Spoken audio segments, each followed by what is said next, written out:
Di sini saya akan menjelaskan mengenai sistem pelayanan kesehatan kerja. Silahkan kalian simak PPT berikut ini. Untuk pengertiannya, sistem pelayanan kesehatan kerja yaitu merupakan pelayanan kesehatan yang diselenggarakan untuk melindungi pekerja dari gangguan kesehatan. Gangguan kesehatan itu biasanya disebabkan oleh pekerja itu sendiri dan juga dari lingkungan kerjanya. Sistem pelayanan kesehatan juga mengupayakan peningkatan kemampuan fisik bagi pekerja. Setiap tenaga kerja itu berhak mendapatkan pelayanan kesehatan kerja. Pengurus wajib memberikan pelayanan kesehatan kerja sesuai dengan kemajuan iptek, ilmu pengetahuan dan teknologi. Jadi penjelasannya gini, ketika seorang bekerja, saya contohkan, seorang A itu akan bekerja pada suatu perusahaan. Ketika dia akan masuk mulai bekerja, itu biasanya ada tes medisnya. Di situ dia mendapatkan pelayanan kesehatan, akan dicek secara fisik maupun secara mentalnya. Kira-kira nanti fisik dan mentalnya itu mendukung atau tidak dengan jenis pekerjaan yang akan dilakukan dia. Tujuannya untuk sistem pelayanan kesehatan itu apa? Itu memberikan bantuan kepada naker atau tenaga kerja dalam penyesuaian diri baik fisik maupun mental, terutama dalam penyesuaian dengan pekerjaannya tersebut. Yang kedua, melindungi tenaga kerja terhadap setiap gangguan kesehatan yang timbul dari pekerjaan atau lingkungan kerja. Jadi, misalkan ada seorang pekerja yang bekerja di suatu perusahaan, setiap bidang itu kan pekerjaannya berbeda-beda. Apabila ada gangguan yang diakibatkan dari pekerjaannya itu, maka perusahaan itu harus memberikan fasilitas pelayanan kesehatan. Contohnya, ada seorang pekerja yang dia sebagai telekonferensi. Dia menerima telepon dari nasabah kayak gitu. Posisinya dia kan sering duduk menghadap ke komputer atau laptop kayak gitu. Nah, jika kelamaan itu terjadi, bisa menyebabkan cedera bagian punggung. Itu contoh. Nah, ketika orang itu tuh sakit, maka harus ada pelayanan kesehatan dari perusahaan tersebut. Gitu. Kemudian untuk tujuan yang selanjutnya yaitu meningkatkan kesehatan badan, kondisi mental, dan kemampuan fisik bagi tenaga kerja. Selanjutnya ada memberikan pengobatan dan penawaran serta rehabilitasi atau pemulihan bagi tenaga kerja yang menderita sakit. Jadi misalkan ada tenaga kerja yang dia ternyata sakit akibat pekerjaan yang dia lakukan sehari-hari, maka dia berhak mendapatkan pengobatan atau penawaran pemulihan untuk sakitnya itu. Jadi pekerja itu mendapatkan suatu jaminan atau seperti BPJS, mungkin jaminan dari perusahaannya bentuknya itu bermacam-macam gitu.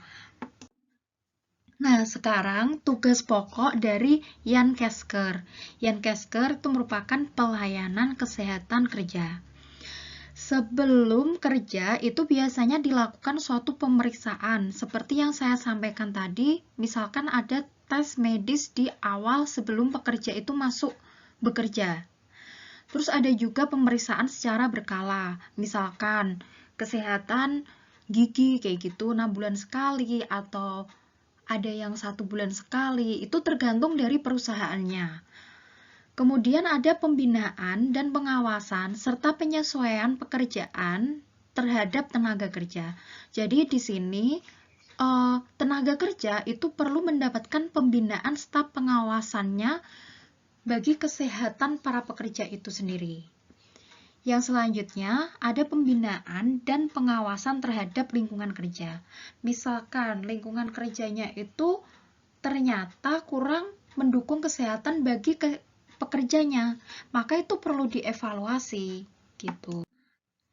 Selanjutnya, pencegahan dan pengobatan terhadap penyakit umum dan penyakit akibat kerja. Jadi di sini, misalkan dia punya penyakit tertentu yang diakibatkan karena dia bekerja, itu juga dijamin. Selanjutnya ada pendidikan kesehatan untuk tenaga kerja dan latihan untuk petugas P3K, yaitu pertolongan pertama pada kecelakaan. Jadi misalkan ada pekerja yang kecelakaan karena pekerjaan dia, maka itu juga dijamin untuk pengobatannya, pemulihannya, semua itu ditanggung oleh perusahaan. Kemudian ada memberikan nasihat mengenai perencanaan pemilihan APD. APD itu alat perlindungan diri, dan pemberian gizi. Jadi pemberian gizi itu bisa penyediaan makan. Jadi kadang kan ada dari suatu perusahaan itu yang makannya sudah dijamin dari perusahaan itu, gitu.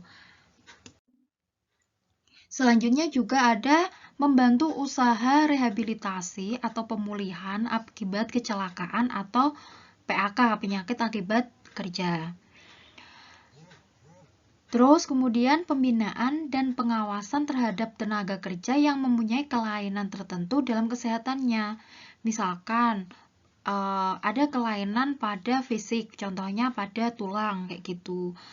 Jadi orang-orang atau pekerja yang punya kelainan tertentu itu wajib diperhatikan kesehatannya juga. Terus kemudian memberikan laporan berkala tentang pelayanan kesehatan kerja kepada pengurus. Jadi tadi kan pekerja itu mendapatkan pelayanan secara berkala, pelayanan khusus, pelayanan di awal dia masuk ke perusahaan, itu nanti harus dilaporkan ke bagian pengurus gitu. Nah, sekarang di sini ada komponen yang ada dalam pelayanan kesehatan kerja itu siapa aja.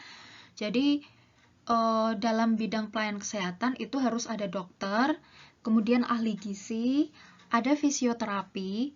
Di sini tugasnya fisioterapi itu biasanya pada bagian pemulihan atau rehabilitasi. Kemudian ada perawat serta fasilitas kesehatan yang mendukung.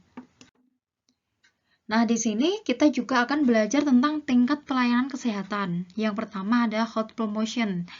Ini adalah tingkat pertama, yaitu memberikan pelayanan kesehatan yang bertujuan untuk meningkatkan status kesehatan masyarakat atau sasaran agar tidak terjadi gangguan kesehatan. Jadi di sini namanya aja adalah health promotion, yaitu promosi kesehatan. Biasanya para pekerja itu mendapatkan suatu sosialisasi atau fasilitas yang nanti diberikan tentang bagaimana menjaga pola kesehatan, pola makan yang baik, kayak gitu. Terus selanjutnya ada specific protection, yaitu perlindungan secara khusus. Di sini melindungi masyarakat dari bahaya yang menyebabkan penurunan status kesehatan. Misalkan, perlindungan terhadap penyakit tertentu ataupun ancaman kesehatan. Serta di sini bisa memberikan suatu imunisasi. Di sini sudah ada contoh-contohnya imunisasi itu apa saja. Terus selanjutnya ada early diagnosis and promotion treatment. Nah, di sini merupakan diagnosis dini dan pengobatan segera. Jadi pelayanan dimulai dari timbulnya gejala suatu penyakit. Pelayanan dilaksanakan untuk mencegah meluasnya penyakit. Jadi misalkan ada seorang pekerja yang terdiagnosa dia punya penyakit, misalkan dalam stadium yang rendah kayak gitu. Nah, dari situ dia juga harus mendapatkan suatu pelayanan kesehatan yang bertujuan untuk mencegah agar penyakitnya itu tidak bertambah parah gitu. Terus yang selanjutnya ada disability limitation, yaitu pembatasan cacat. Dilakukan untuk mencegah agar masyarakat tidak mengalami dampak kecacatan.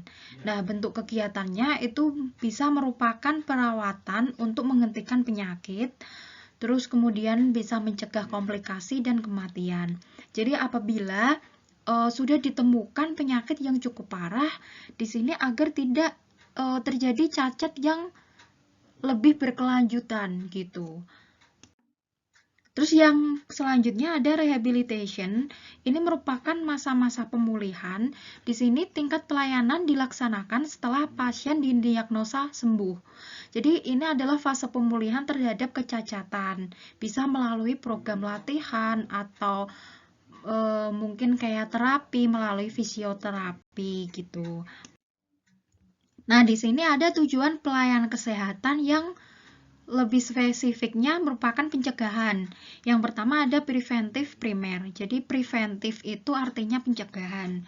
Jadi sebaiknya kita itu lebih baik mencegah daripada mengobati gitu. Yang pertama preventif primer, yaitu program pendidikan, ada imunisasi, penyediaan nutrisi yang baik, dan kesegaran jasmani. Yang kedua ada preventif sekunder, pengobatan penyakit tahap dini untuk membatasi kecacatan dengan cara menghindari akibat yang timbul dari perkembangan penyakit. Yang ketiga ada preventif tersier, yaitu pembuatan diagnosa yang ditujukan untuk melaksanakan tindakan rehabilitasi, yaitu di situ ada kuratif. Kuratif itu merupakan pengobatan dan rehabilitatif itu sendiri, yaitu pemulihan. Selanjutnya ada lingkup pelayanan kesehatan. Yang pertama ada lingkup primer. Lingkup primer itu biasanya yang utama, yang dekat dengan domisili suatu warga, yaitu ada puskesmas sama klinik. Biasanya kan puskesmas ada di setiap tingkat kecamatan. Yang kedua ada sekunder, yaitu RS daerah yang tersedia tenaga spesialis. Jadi misalkan RS spesialis paru, RS spesialis tulang gitu. Terus yang ketiga itu ada tersier. Di sini merupakan tenaga ahli dan subspesialis, yaitu rumah sakit tipe A atau tipe B. Jadi rumah sakit tipe A atau tipe B itu merupakan suatu rumah sakit umum. Contohnya kalau di suatu kota itu adalah RSUD, Rumah Sakit Umum Daerah. Itu masuk ke dalam rumah sakit tipe B. Maksudnya tipe B itu fasilitas kesehatannya itu sudah sangat bagus untuk melayani pelayanan kesehatan bagi para pekerja dan masyarakat. Nah, selanjutnya ada faktor yang mempengaruhi pelayanan kesehatan.